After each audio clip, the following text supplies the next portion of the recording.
Hello అండి, welcome to my channel. ఈరోజు video వచ్చేసి ఆకుకూర పప్పులండి. ఆకుకూర పప్పు వారంలో ఒక 2 సార్లు తిన్నా పిల్లలకి పెద్దలకి ఆరోగ్యానికి చాలా మంచిది. అందులో బచ్చల కూర, ఇది ఇంట్లో బచ్చల కూర కాబట్టి ఇంకా రుచి ఉంటుంది, హెల్త్కి చాలా మంచిది. ఇక్కడ 1 కప్పు కందిపప్పు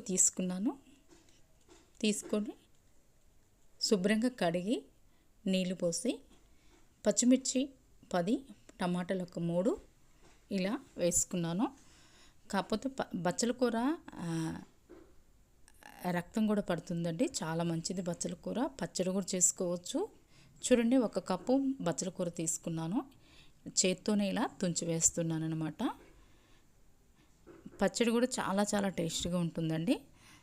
పిల్లగాళ్ళకి కూడా పచ్చడి కానీ బచ్చల కూర పప్పు కానీ ఇలా చేసి పెడితే పిల్లలకు కానీ పెద్దలకు కానీ చాలా ఆరోగ్యానికి మంచిది. వారంలో 1 సారి 2 సార్లు అయినా తినొచ్చు. ఇక్కడ 1 స్పూన్ పసుపు,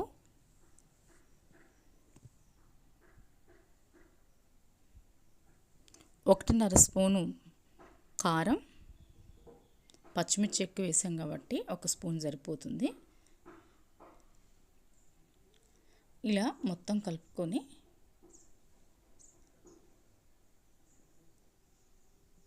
ఒక 5 విజిల్స్ రావాలండి.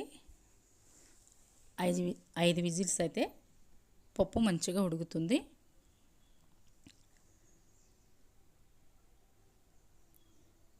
తర్వాత అది విజిల్స్ వస్తుంటే పక్కన తాలింపు పెట్టుకుందామండి. ఇక్కడ 1 గిన్నె పెట్టి ఆయిల్ వేసి ఎండుమిర్చి 4, జీలకర్ర, ఆవాలు వేసి తర్వాత 1 ఉల్లిపాయ, సన్నగా తరిగిన ఉల్లిపాయ కూడా వేసేసి గుప్పెడు కరివేపాకు,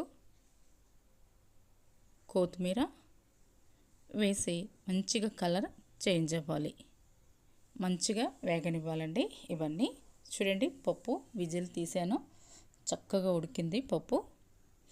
దీంట్లోకి రుచికి తగినంత సాల్ట్, మెత్తగా ఉడికిందండి. 5 విజిల్స్ అయితే చాలా మెత్తగా ఉడుకుతుంది పప్పు. కొంచెం చింతపండు రసం పోయాలి, చింతపండు కూడా వేసుకోవచ్చండి. చింతపండు పులుసు కూడా పోసుకోవాలి కొద్దిగా. చూడండి, చక్కగా ఉల్లిపాయలు అయితే అన్నీ అయితే చాలా మగ్గాయి. ఇలా మగ్గితేనే పప్పుకి చాలా టేస్టీగా ఉంటుంది. పప్పు కూడా వేసి మొత్తం కలుపుకొని కొంచెం ఒక 2-3 నిమిషాలు ఉడకనివ్వాలి. ఇలా మొత్తం కలుపుకొని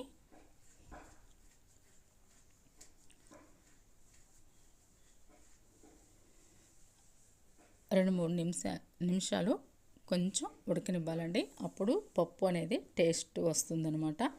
అసలు బచ్చల కూర పప్పు వారంలో 2 సార్లు అయినా తినాలి, ఆరోగ్యానికి చాలా మంచిదండి. ఇలా ఉడకనివ్వాలన్నమాట. తర్వాత స్టవ్ ఆఫ్ చేసి వేడి అన్నంలో 3-4 గరిటెలు పప్పు వేసుకొని 4-5 స్పూన్లు నెయ్యి వేసుకొని తిన్నట్టయితే ఉంటుందండి. రుచి అదిరిపోతుంది, చాలా బాగుంది. రోజు తినే కంటే కూడా 4 ముద్దలు ఎగస్ట్రానే తింటారు, అంత టేస్టీగా ఉంది. నచ్చితే లైక్ చేయండి, మన channel subscribe. Thank you for watching.